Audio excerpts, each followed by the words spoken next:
तो martial master के पिछले एपिसोड में हमने देखा कि क्वेंचैन ब्लड डीमन सेक्ट के हेड को एक ऑफर देता हुआ बोलता है, अगर तुम यहाँ पर मेरे सर्वेंट बन जाओ तो मैं तुम्हें जिंदा छोड़ दूंगा। यह सुनते ही ब्लड डीमन सेक्ट का हेड गुस्से में बोलने लगता है, आखिर तुम खुद को समझते क्या हो। तभी माओ बोलता है, बेवकूफ, तुम्हें नहीं पता कि क्वेंचैन कितना ज्यादा पावरफुल है। इसने यहाँ पर गैलेक्सी जेड को रिफाइन किया है और तो और इसके पास डीमन रिफाइनिंग फर्नेस भी है। जो सुनकर उस मार्क्समैन के होश उड़ जाते हैं।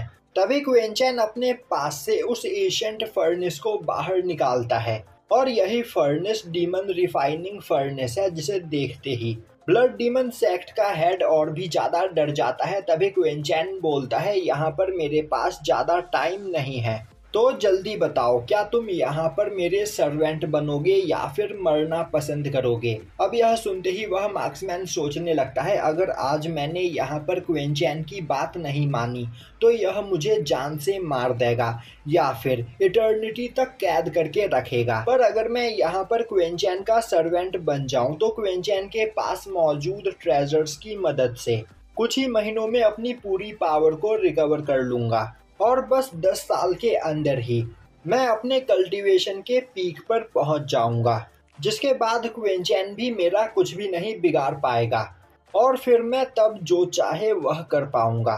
यह सोचते हुए वह मार्क्समैन क्वेंचैन से बोलता है, ठीक है, मैं तुम्हारा सर्वेंट बनने के लिए तैयार हूँ, पर मेरी एक शर्त है। मेरे पास यहाँ पर ज़्यादा लाइफ एनर्जी नहीं बची हुई है, जिस वजह से मैं कभी भी मर सकता हूँ, तो तुम्हें यहाँ पर अपनी फॉर्मेशन पावर से मुझे जिंदा रखना पड़ेगा। क्वेंचैन बोलता है, ठीक है, मुझे यह शर्त मंजूर है, तो फिर चुपचाप अपनी जगह पर खड़े रहो।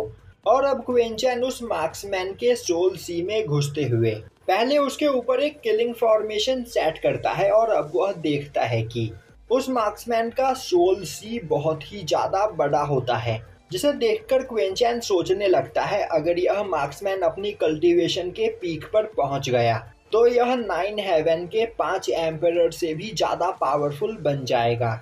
और अब यह सोचते हुए क्वेंचैन वहां पर एक फॉर्मेशन बनाकर उसके सोल सी में मौजूद डेथ ऑरा को वहां से हटाता है, जिसके बाद वह उसके सोल सी से बाहर आ जाता है और बोलता है, अब तुम पूरी तरीके से ठीक हो। तभी वह मार्क्समैन सोचने लगता है, इसने मेरे सोल सी के अंदर एक सोल डिस्ट्रॉइंग फॉर्मेशन भी बनाया है, जिससे अगर कभी मैं इसे धोखा देने की कोशिश करूंगा तो उस फॉर्मेशन की वजह से मैं मर जाऊंगा। पर एक मामूली इंसान द्वारा बनाए गए फॉर्मेशन को मैं जब चाहूं तब डिस्ट्रॉय कर सकता हूं। यह सोचते हुए वह अपने सोल सी में जाता है और सोल डिस्ट्रॉइंग फॉर्मेशन को देखते हुए काफी तेजी से उस पर अटैक करने की कोशिश करता है, पर वह सोल डिस्ट्रॉइंग फॉर्मेशन उस पर अटैक करते हुए उसे घायल कर देता है। अब वह मार्क्समैन अपने सोल सी से बाहर आते हुए सोचने लगता है, वह फॉर्मेशन अभी बहुत ही ज्यादा पावरफुल है और यहाँ पर मैं काफी ज्यादा घायल हूँ, साथ ही साथ अभी मेरी कल्टीवेशन भी बहुत ही ज़्यादा कम है, पर अगर मैं अपनी पूरी पावर को रिकवर कर लूँ तो बड़ी ही आसानी से उस सोल डिस्ट्रॉइंग फॉर्मेशन को डिस्ट्रॉय कर सकता हूँ। तभी वह देखता है कि वहाँ खड़ा क्वेंचैन उसे देख रहा होता है और अब यह देखते ही वह क्वेंचैन के सामने जाकर बो डाउन करता है। तभी माओ वहाँ पर आते हुए गुस्से में बोलता है, नाटक करना बंद करो, मुझे यह बताओ कि तुमने डीमन सप्रेसिंग ट्रेजर को कहाँ पर छिपाया है। मार्क्समैन बोलता है, मैं बिल्कुल सच बोल रहा हूँ, मैं जब उस जगह पर पहुंचा तो वहां पर कोई भी ट्रेजर नहीं था। माओ बोलता है, आखिर ऐसा कैसे हो सकता है, उस आल्टार के अंदर सबसे पहले तुम ही गए थे, तो आखिर तुम्हारे अलावा वह ट्रेजर किसके पास हो सकता है।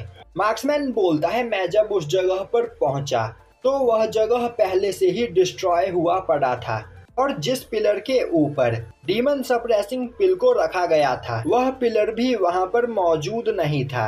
तो शायद से आज से 18 साल पहले 7 डायनेस्टी के जिन लोगों ने हेवनली डीमन रैलम में आने का प्लान बनाया था, उन्हीं में से किसी ने डीमन सप्रेसिंग ट्रेजर को चुराया होगा। यह सुनकर माओ काफी ज्यादा परेशान हो जाता है। तभी क्वेंचैन बोलता है, माओ, क्या तुम्हें यकीन है कि उस ट्रेजर का यूज करते हुए तुम मेरे सर के अंदर मौजूद गोल्डन सीड को बाहर निकाल सकते हो। माओ बोलता है वह डीमन सप्रेसिंग ट्रेजर बहुत ही ज्यादा पावरफुल ट्रेजर है और एशियंट टाइम में सभी गॉड्स ने एक साथ मिलकर उस ट्रेजर को बनाया था और उसी ट्रेजर का यूज करते हुए गॉड्स ने सभी डीमंस को भी हराया था। उस ट्रेजर के अंदर बहुत ही ज्यादा मात्रा में डिवाइन एनर्जी मौजूद है जिसके बस ऑरा प्रेशर से ही किसी भी पावरफुल डीमन को डिस्ट्रॉय किया जा सकता है। पर अगर वह ट्रेजर किसी डीमन के हाथ लग जाए तो वह उस डिवाइन पावर को डेमोनिक एनर्जी में बदलकर अपनी पावर को कई गुना बढ़ा सकता है। इसीलिए उस ट्रेजर को छिपाकर हेवनली डीमन रैलम में रखा गया और गैलेक्सी जेड का यूज करते हुए हेवनली डीमन रैलम को बनाया गया। डीमन प्यूरिफिकेशन फर्नेस का यूज करके डीमंस को अल्टार से दूर रखने की कोशिश की गई और ब्लैक जेड का यूज करते हुए फॉर्मेशन को परमानेंट एक्टिव कर दिया गया। साथ ही साथ मुझे इस जगह का पहरेदार बनाया गया जिससे मैं इन चारों ट्रेजर्स को प्रोटेक्ट कर सकूं। पर क्वेंचैन, black jade, demon purification furnace और गैलेक्सी जेड अब तुम्हारे पास है, पर डीमन सप्रेसिंग ट्रेजर यहाँ से गायब है। तभी क्वेंचैन बोलता है डीमन प्यूरिफिकेशन फर्नेस का यूज करते हुए मैं यहाँ पर आसपास मौजूद सबसे पावरफुल डेमोनिक एनर्जी को ढूंढ सकता हूँ। अब वह जैसे ही डीमन रिफाइनिंग फर्नेस की पावर को देखता है डर जाता है और बोलने लगता है मुझे काफी ज्यादा सोच समझकर सावधानी से इसे यहाँ पर रिफाइन करना होगा। और अब वह उस फर्नेस की पावर का यूज करते हुए अपने आसपास मौजूद सबसे पावरफुल डेमोनिक एनर्जी को ढूंढने लगता है। तभी उसे एक बहुत ही ज्यादा पावरफुल डीमन की आवाज सुनाई देती है और अब वह फर्नेस आसपास मौजूद सभी इवल स्पिरिट को अपने अंदर एब्जॉर्ब करने लगता है। जिसके बाद क्वेंचैन, माओ और मार्क्समैन के साथ उस पावरफुल डीमन की ओर आगे बढ़ता है। अब क्वेंचैन जैसे ही उस जगह पर पहुंचता है वह जगह हिलने लगती है और अब वह डीमन चिल्लाते हुए बोलता है आखिर यहाँ पर किसकी हिम्मत हुई मुझे नींद से जगाने की। अब क्वेंचैन देखता है कि वह कोई डीमन नहीं बल्कि एक काफी पावरफुल पर्सन की स्पिरिट होती है जो यहाँ पर सालों पहले एक ईवल स्पिरिट में कन्वर्ट हो चुकी है। अब वह ईवल स्पिरिट क्वेंचैन की ओर आगे बढ़ने लगता है। तभी क्वेंचैन अपने पास से ट्रेजर सील को बाहर निकालते हुए उससे अटैक करके उस ईवल स्पिरिट को मार देता है और यहीं पर यह एपिसोड खत्म हो जाता है।